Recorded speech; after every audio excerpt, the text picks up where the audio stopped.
Hello, good day to one and all. This is Miss A. Krishna Sundar, Assistant Professor, Department of English, KAHM Unity Women's College, Mancheri.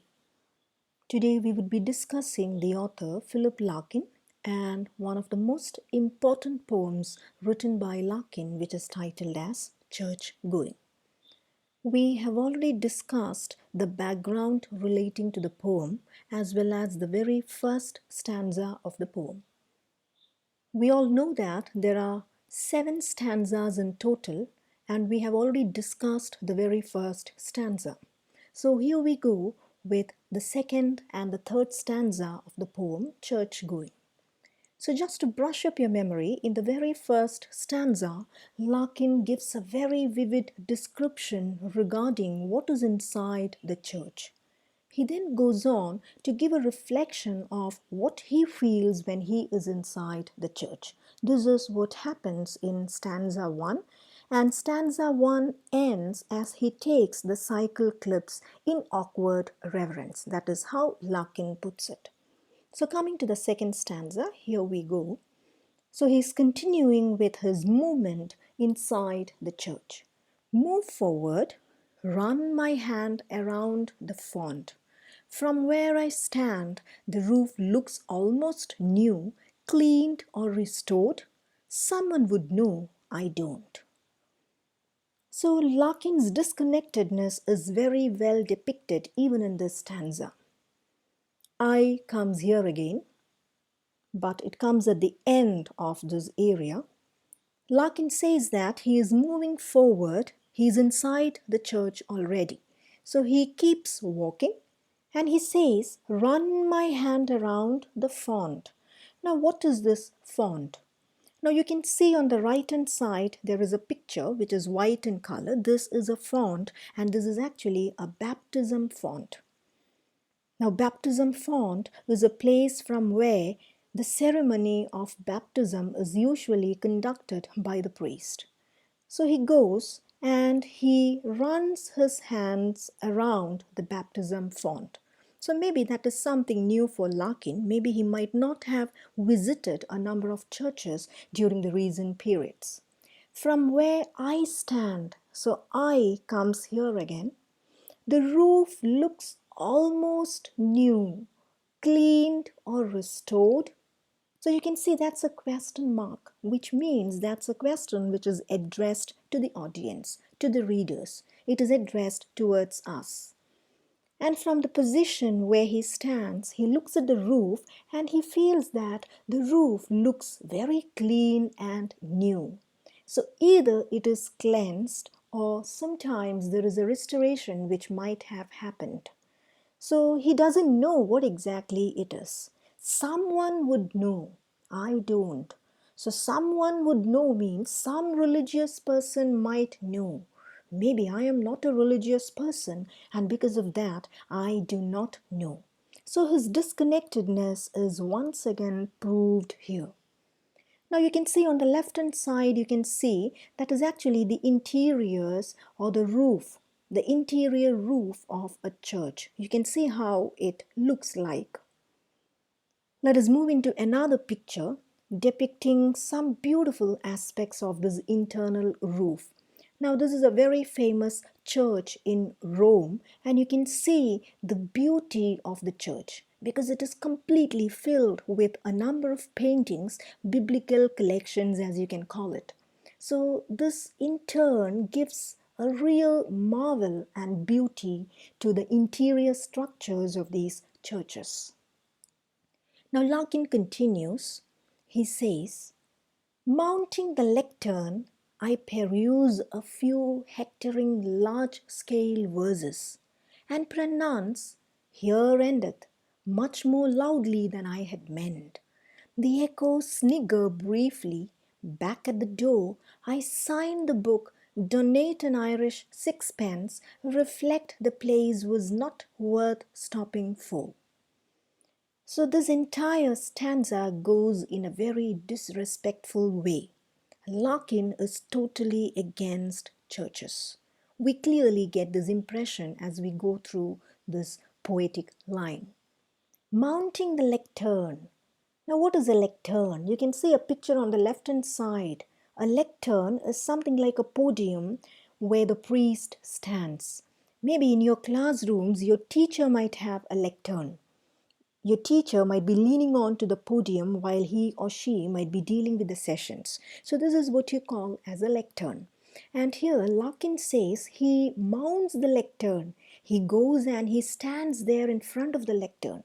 And this is something that we might have done during our school days, or maybe sometimes during the college days. When the teacher is not there, sometimes you go and stand in that position and you give an impression as if you are the teacher.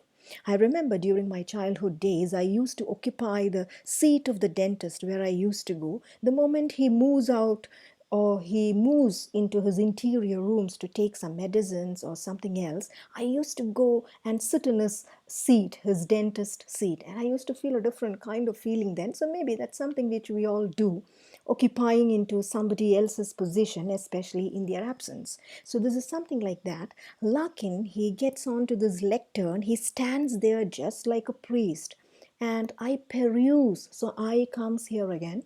I peruse a few hectoring large scale verses. To peruse means to examine. So just like a priest, he is standing there and he is going to utter some kind of hymns or some kind of biblical words. So hectoring large scale verses and pronounce here endeth. And finally, he concludes by saying, here endeth. Now you can see here endeth is actually put in quotation marks. So by saying here endeth, there is another implication. It might be a notification for churches in England, which means all these churches are going to decline sooner or later.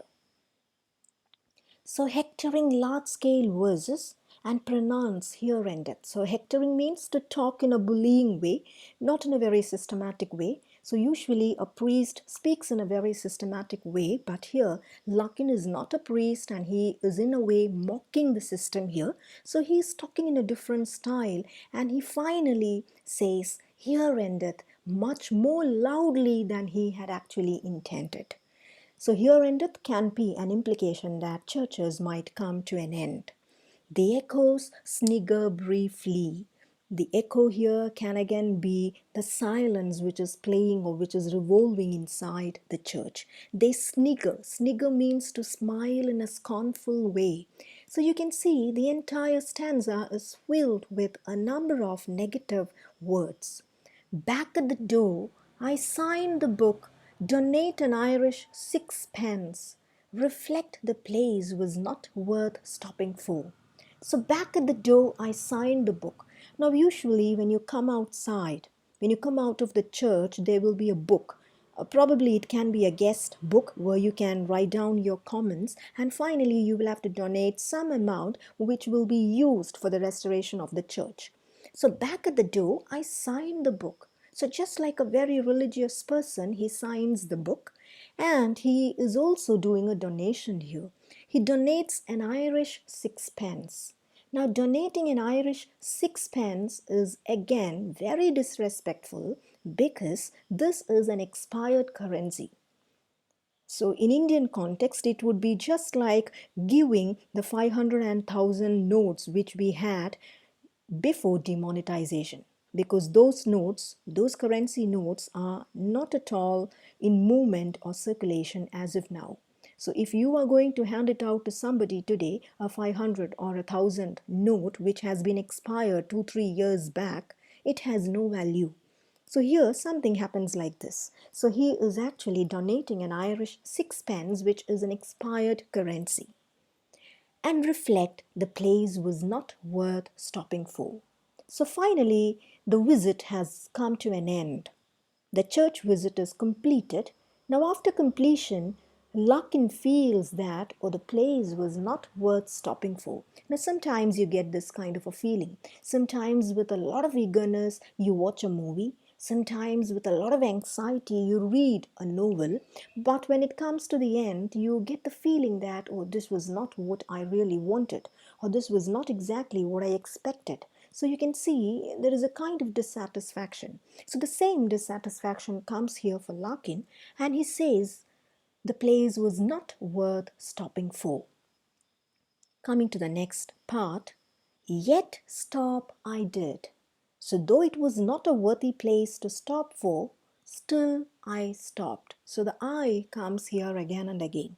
And moreover, his disillusionment is also reflected here. In fact, I often do and always end much at a loss like this. So he says, this is not the first time I have experienced this.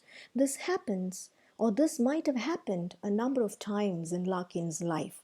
In fact, I often do and always end much at a loss like this. So he has felt the very same disappointment, the very same disillusionment even before, wondering what to look for. Wondering too when churches will fall completely out of use, what we shall turn them into. So now here comes a question in his mind. What is going to happen to these churches if this trend is going to continue? If people are not going to the churches continuously or regularly, this place is going to be something which will be totally abandoned. And in such a situation, what will we do with these number of churches? We have a number of churches in all localities, and especially if you move into a place like England, Ireland or Scotland, you can see a lot number of churches even within 10 feet distance. So you can see what is going to happen to all these churches if nobody is going to visit these places. What we shall turn them into. So he is actually worried about the condition of these churches. What will happen to these churches? And now he himself comes out with some options. And let us see what those options are. If we shall keep a few cathedrals chronically on show. So here comes the first option. Sometimes a few of these churches could be remaining just as museums. You know what a museum is? A museum is a place where we keep very old stuff, especially stuff which you cannot see in today's world, especially things which you cannot use in today's world. So that is what you go to a museum for. So a few cathedrals chronically on show. So just like an exhibition, some cathedrals can be opened. So people would automatically come into these cathedrals to see the earlier old things the previous generations might have used. And their parchment, plate and picks in locked cases.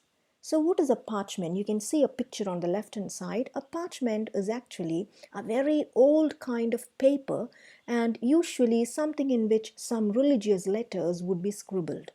Now we can't see a parchment today because we only see the normal kind of bamboo papers today. So parchment has a different kind of quality and it is very different from today's paper. So the parchment used inside churches, plate, so you can see for communion the wafers which are actually given, it is actually kept in plates, and picks. Picks can be some kind of a wine glass. So all these utensils which are usually considered as a part of church, they might be seen in locked cases. So you can see locked cases means you are going to look at them inside the shelves, just like you see things from a museum. And now they are kept locked because these things are not used anymore. They are not in use anymore, so they are kept in locked cases. And sometimes when you go to certain museums, you can see that you are not supposed to touch those things. You can see them, you can watch them, and sometimes you take a few pictures and you come back. So these churches are going to be in that situation very sooner. This is what Larkin says. Now some areas can be converted like this. What about the rest of the areas within a church? And let the rest rent free to rain and sheep. So now he says, if there are remaining areas in a church, let us give it to these animals so that these animals can come and stay inside the church rent free when there is a heavy raining. So see the way in which he is mocking at these churches. So imagine a church which is given as a shelter for animals during rain. Or shall we avoid them as unlucky places? Now, sometimes when certain places are completely abandoned for a longer period, people really get scared to move into those places. So, churches here, though they might not be considered as a religious place anymore, it can be considered as an unlucky place. So, now the funny part here is that even when you are not considering something as a religious place, you are going to consider it as an unlucky place. So, if you plan to consider something as an unlucky place, we have to be very sure that superstition still remains. So, even when religion is out, something is back, and that is superstition. So Larkin is mocking the entire religious system here. So with this, we come to the end of the second and third stanzas. Now we will be continuing with the rest of the stanzas in church going in the next part, part 3. So till then, have a nice time, have a nice day. If you have got any queries or suggestions, you can email me. Please do not hesitate to do that. So we'll meet again with the fourth stanza. So thank you all. Thank you for your patient listening.